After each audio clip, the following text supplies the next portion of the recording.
Journey, a documentary on refugees fleeing their homes in a futile search for peace. Every year, hundreds of thousands of refugees flock across borders around the world in an attempt to reach safety at a refugee camp. Join us as we discover the journey these refugees can choose to make. This is Journey. Bombs go off in the distance, and your little house shakes as you cower under a small pile of thin shawls. Your mother was outside helping your father plant wheat not a moment ago. But where's your brother Afzal? Everything suddenly turns black. Just like this girl, many people lose parts or even all of their family due to war and problems caused by conflict.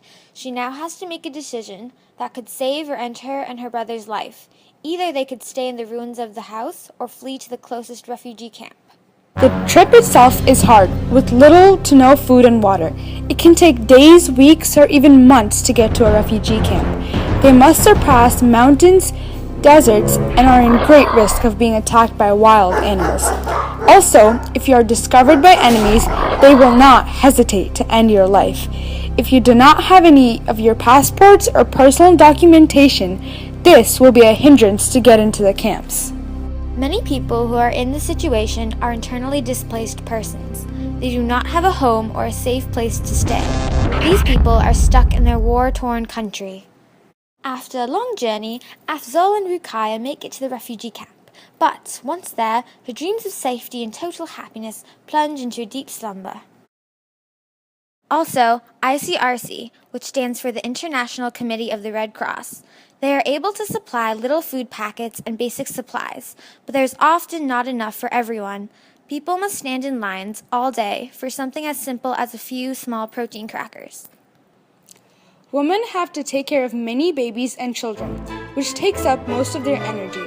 There is not much work to do in refugee camps. Most lie still. This causes people to go into mental illness. Some people in refugee camps are used to fight in the war, and some are recruited by the Taliban to do their work. Unknowingly, they become suicide bombers.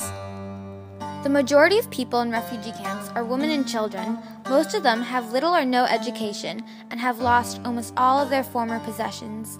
In these camps, people live very close together, and those are the perfect conditions for diseases such as malaria, tuberculosis, and diarrhea. People suffer from debilitating parasites, dehydration, hunger, and extreme weather. Whether it be hot or cold, children and babies actually freeze to death when they can't keep warm enough. Many people die every day in this so-called safe heaven. With so many people in one area, refugee camps are the perfect target for enemies, attackers, and bombs. There's no police protection, and the people inside the camp can be tortured and killed as they are under attack. Entire camps full of people can be destroyed. After suffering for months and years in the camp, the war is finally over and the refugees can come home.